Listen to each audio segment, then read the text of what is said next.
the very first thing someone buys from you, whether it's your customer or your people, is your story.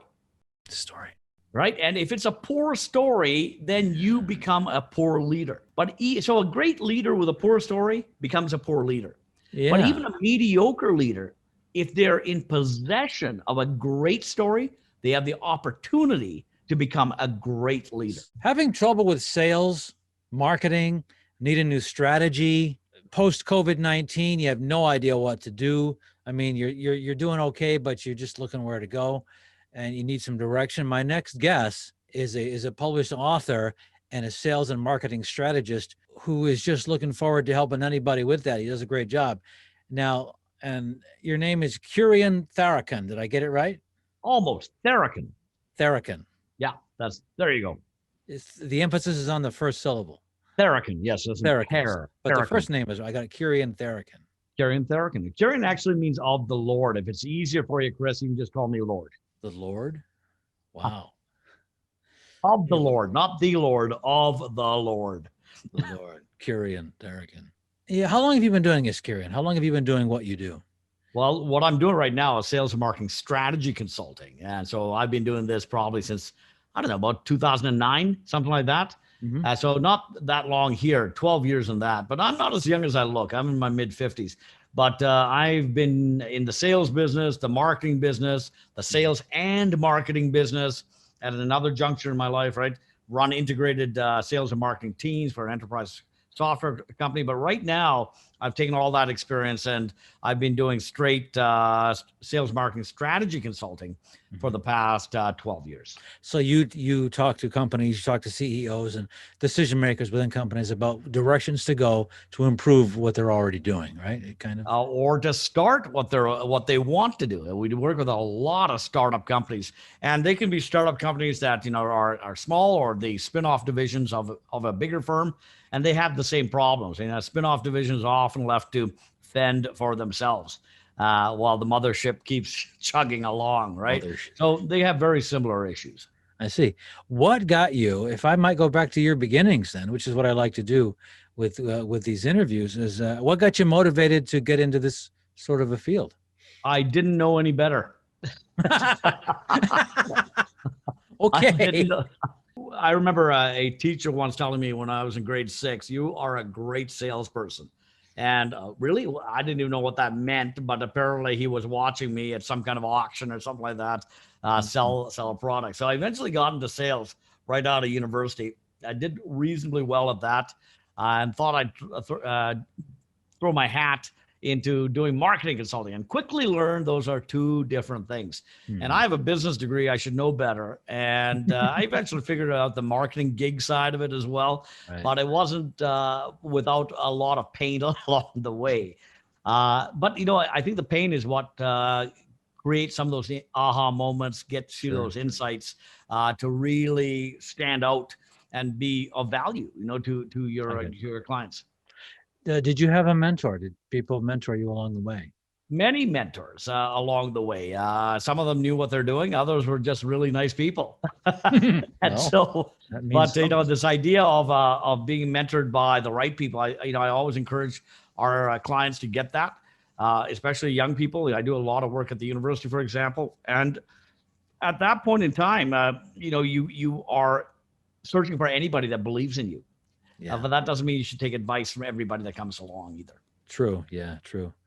So along the way, you've become an author as well, right?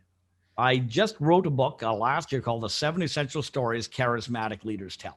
And it highlights the 7 stories of leadership, whether that's leadership for your people or leadership for market leadership. It's opposite sides of the same coin. Okay. Can you explain that a little bit? The book itself is it's a good little read. It's chock full of historical examples of how people like Alexander the Great and Winston Churchill, lots of different people, use these leadership principles but in story form.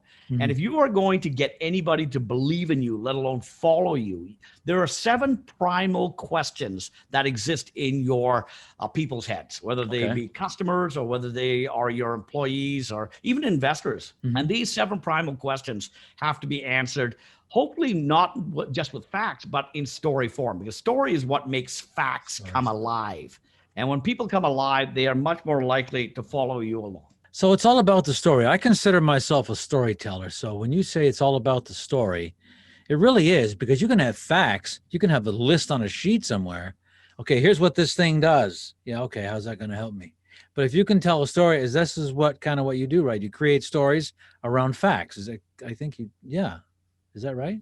We infuse facts with meaning. There you go. Right. And so a fact by itself is boring, but a fact with meaning comes alive. And to really make it rocket, you have to put a narrative around it. And when a fact with a meaning is told in a narrative, then it becomes something that people can actually believe in. Mm-hmm. I got you. That's the difference, right? That's perfect. That makes sense.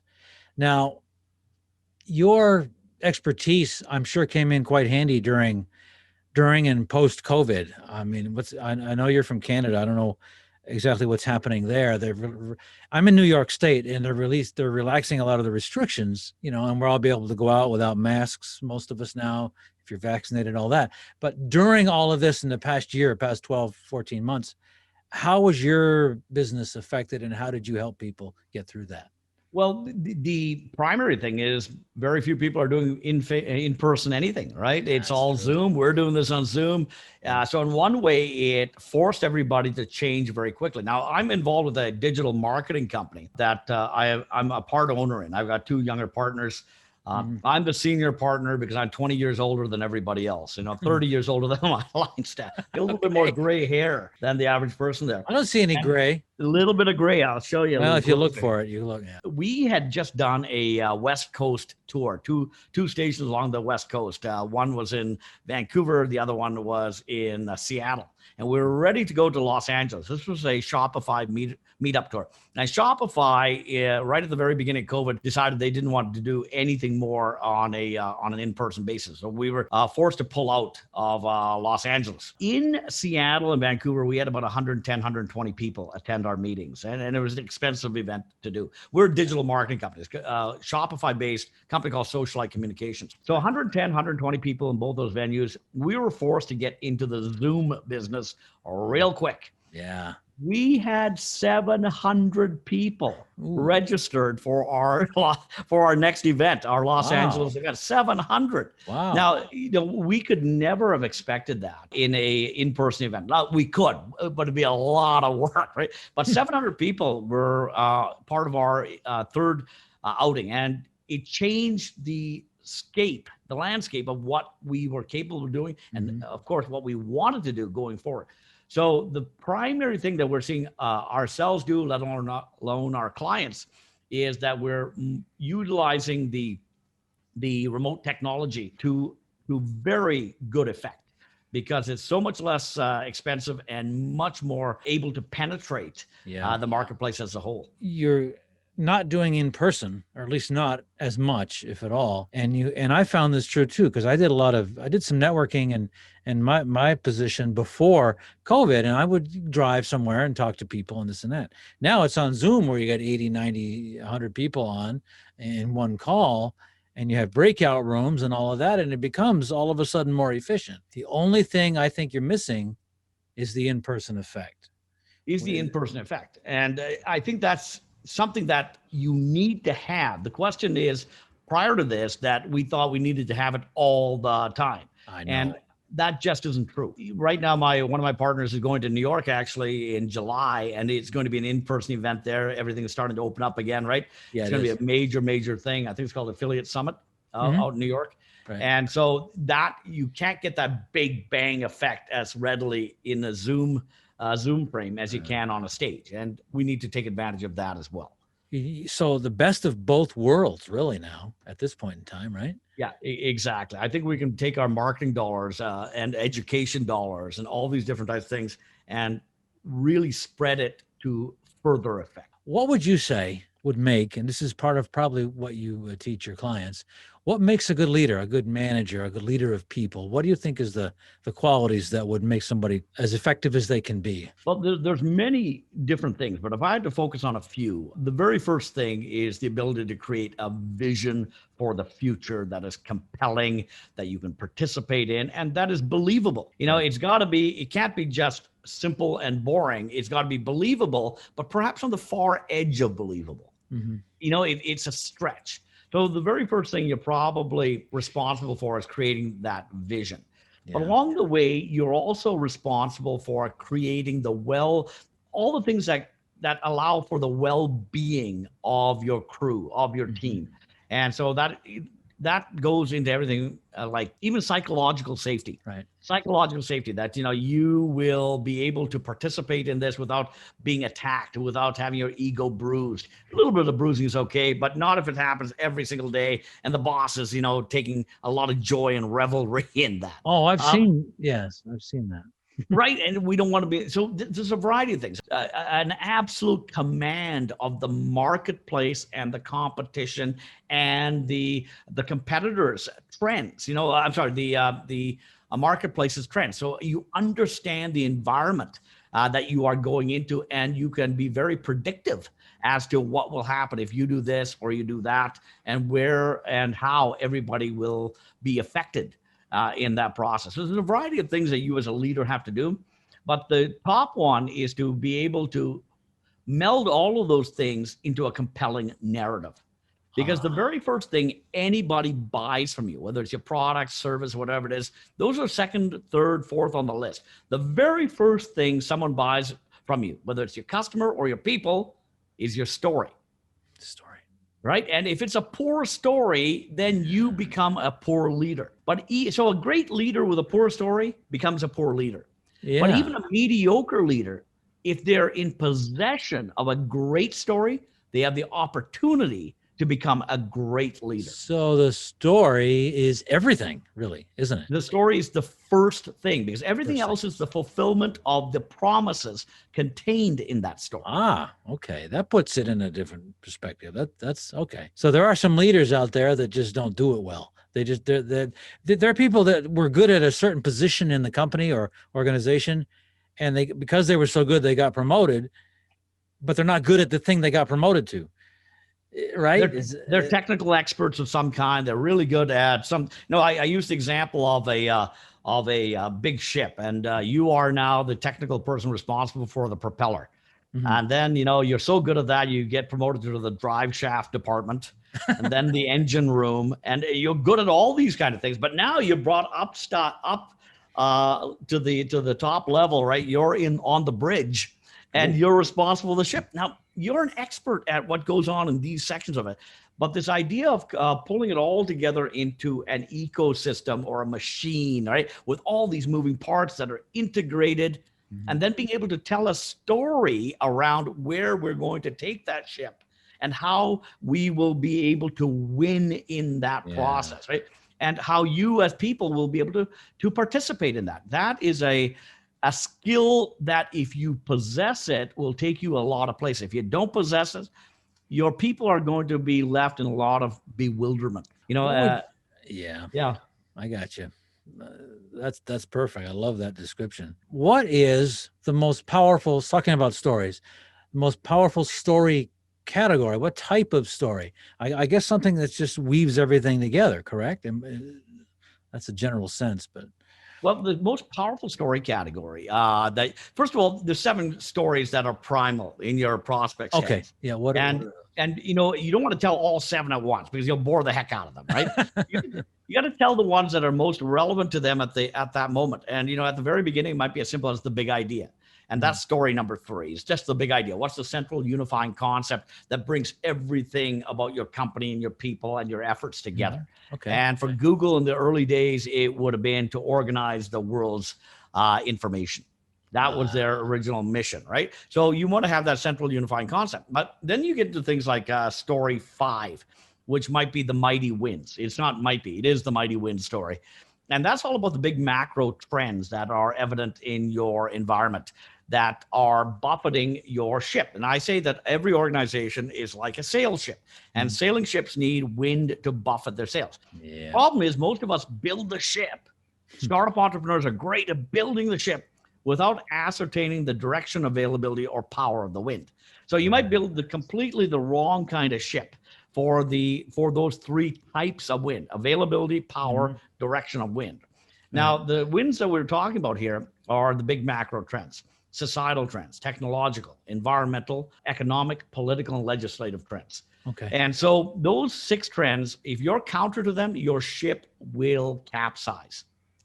If they're not available, your ship won't go anywhere. But if you are on trend, the ship will take advantage of this rising typhoon of free energy.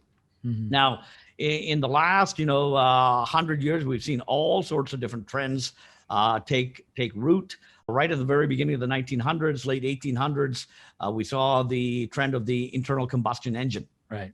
That was a major trend. But the internal combustion engine, ICE, competed before that with electric cars. Yeah. And they competed with steam engine cars and a variety of different types of locomotion. The internal combustion engine won out because gasoline stations were a lot easier to deliver to the rural areas than to expand the electrical grid. Right. And so, that particular technology won over in large part because of that. Now, what that trend did was it gave rise to all sorts of other trends. And so the fast food industry would not be here today without the advent of an affordable car. Now, that was the whole thing. Suburbanization would not be here today without the advent of an affordable car. So you take the internal combustion engine, put it into a luxury vehicle that the Daimlers and the Maybachs of the world Carl Benz of the world were building for the very rich in the late 1800s. Right. You marry that with the innovation of Ford and the assembly line, and you get an affordable car. Yeah. I think in 1919, near the last year of the Model T, you could buy a Model T for about $325, something like that. And it came out about $800 just 19 years earlier. So it got more and more efficient. So it spawns all sorts of different things along the way. So you don't want to have created, you wouldn't have wanted to create a McDonald's franchise idea in 1882. That would have been a tough thing to sell the same way as it was, to just ramp forward in the 50s, 60s, and 70s. That's perfect. That's perfect. I love that.